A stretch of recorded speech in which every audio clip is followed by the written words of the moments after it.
اسی لیے مجامع الادب میں علماء پڑھے ہوں گے کہ حضرت مولا علی رضی اللہ تعالی عنہ کا قول ہے کہ کل قیامت میں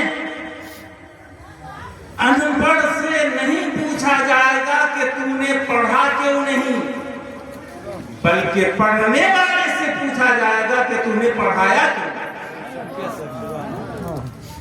پڑھنے والے سے، عالم سے پوچھا جائے گا کہ تم نے پڑھایا کیوں نہیں۔ مسجد میں گئے، کسی کو وضو میں غلطی کرتے ہوئے آپ دیکھ رہے ہیں تو غلطی کرنے والا تو سوچ رہا ہے کہ ہم صحیح وضو کر رہے ہیں، آپ عالم ہیں اور دیکھ رہے ہیں کہ وہ غلطی کر رہا ہے، تو آپ کی ذمہ داری ہے کہ آپ اس کو بتائیں، اور اسی کا مواخذہ کل قیامت میں ہوگا کہ عالم کی ذمہ داری ہے کہ وہ ناواقف کو بتائے۔ اللہ کے رسول صلی اللہ تعالی علیہ وسلم کی حدیث بہت مشہور ہے، من لم یرحم صغیرنا ولم یؤخر کبیرنا فلیس منہ۔ حدیث کی ترتیب دیکھیے کہ پہلے یہ کہا گیا ہے کہ جس نے بچوں پہ شفقت نہیں کی اور جس نے بڑوں کی تعظیم نہیں کی، تو بچوں پر شفقت کرنے کا حکم پہلے دیا گیا ہے اور بڑوں کی تعظیم کا حکم بعد میں بیان کیا گیا ہے۔ اس کا مطلب یہ ہے کہ بڑا پہلے بچوں پر شفقت کرے، تب جا کے بچہ بھی جانے گا کہ بڑوں کی تعظیم کیسی۔ سبحان اللہ۔ تو بڑوں کی ذمہ داری بڑی ہوتی ہے، چھوٹوں کی ذمہ داری چھوٹی ہوتی ہے۔ تو کیا بڑوں نے اپنی ذمہ داری ادا کی؟ اس سلسلے میں مختصر سی گفتگو آپ سماعت فرمائیں کہ اللہ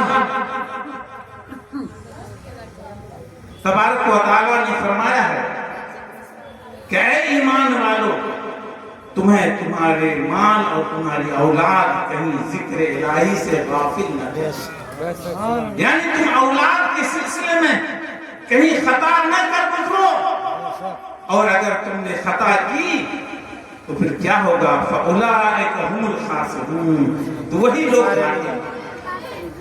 جب ہمارے گھر بچہ پیدا ہوتا ہے تو ماں باپ کی ذمہ داری کچھ عائد ہوتی ہے کہ ہم ان بچوں کو کس کی پرورش کس طرح کریں۔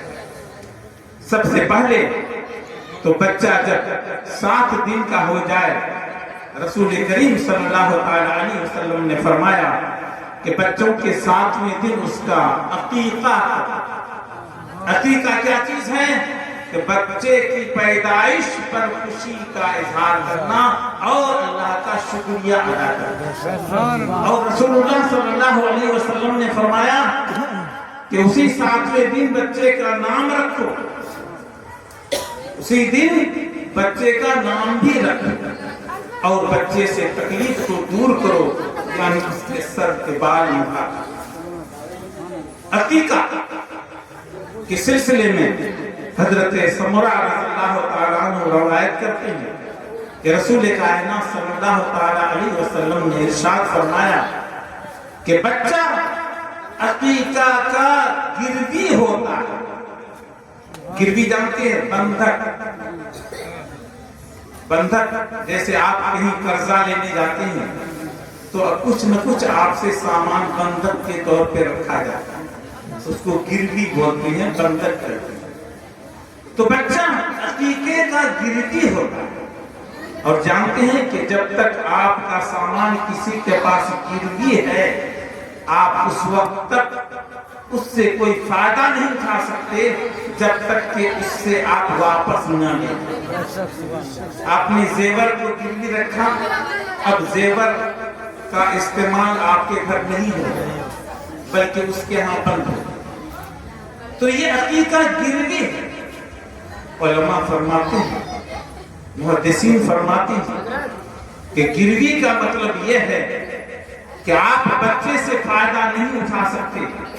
دوسرے لوگ فرماتے ہیں کہ گروی کا مطلب یہ ہے کہ بچے کا عقیقہ جو ہے وہ عقیقہ کے اوپر بچے کی اچھی سیرت، عقیقے کے اوپر منحصر ہے، بچے کی صحت و سلامتی عقیقے کے اوپر منحصر ہے، بچے کا اخلاق اچھا اخلاق عقیقے پر منحصر ہے. یعنی آپ نے بچے کا اگر عقیقہ کیا تو اس عقیقے کی وجہ سے آپ کا بچہ جو ہوگا وہ صحیح و سلامت کے ساتھ رہے گا، صحت مند رہے گا. آپ کا بچہ اچھی سیرت کا ہوگا، اچھے اخلاق کا ہوگا اگر آپ نے اس کا عقیقہ کیا ہے. آپ کے بچے کی حفاظت ہوگی، صحیح و سلامت کے ساتھ وہ بچہ رہے گا. اور اگر آپ نے نہیں کیا تو پھر ایسی صورت میں کوئی ضمانت نہیں ہے، کوئی ذمہ داری نہیں. لیکن اللہ کے رسول نے جب یہ فرما دیا اور یہ بھی فرمایا کہ جب بچہ کا 7ویں دن ہو تو تم اس کے شکرانے میں جانور کو ذبح کرو. لیکن کیا ہم بچے کا عقیقہ کرتے ہیں؟ نہیں کرتے. ہم کیا کرتے ہیں؟ بچے کا جب ختنہ ہوتا ہے تب ہم بھوج کرتے ہیں، دعوت کرتے ہیں لوگوں.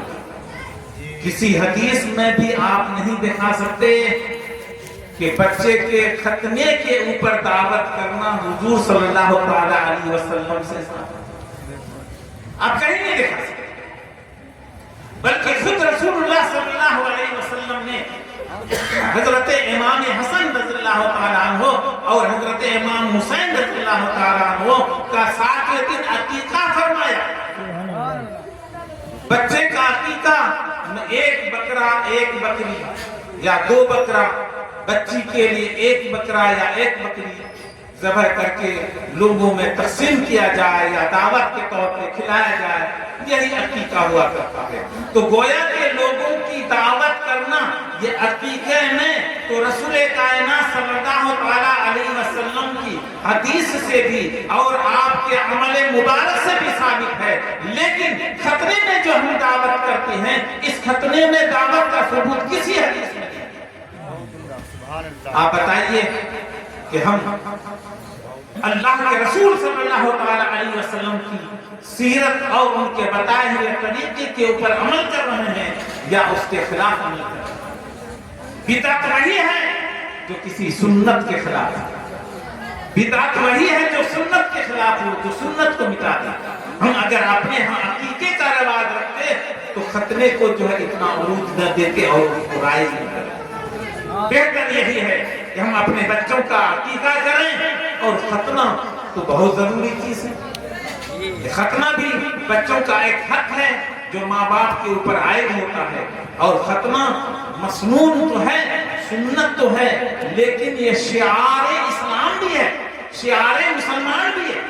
بہت سے کام ایسے ہوتے ہیں جو فرض نہیں ہوتے، واجب نہیں ہوتے، لیکن اس کی بڑی اہمیت ہوتی ہے. جیسا کہ اذان یہ سنت ہے لیکن شعار اسلام ہے، یہ مسلمان کی پہچان ہے. اذان اللہ کے رسول صلی اللہ تعالیٰ علیہ وسلم کے صحابی بیان فرماتے ہیں کہ جب رسول اللہ صلی اللہ علیہ وسلم کسی غزوے میں جاتے، جنگ میں جاتے، تو ہم لوگ رات میں کسی گاؤں کے اوپر حملہ نہیں کرتے تھے کہ لوگ غفلت میں رہیں اور حملہ کرتے، بلکہ صبح ہونے کا انتظار کرتے تھے.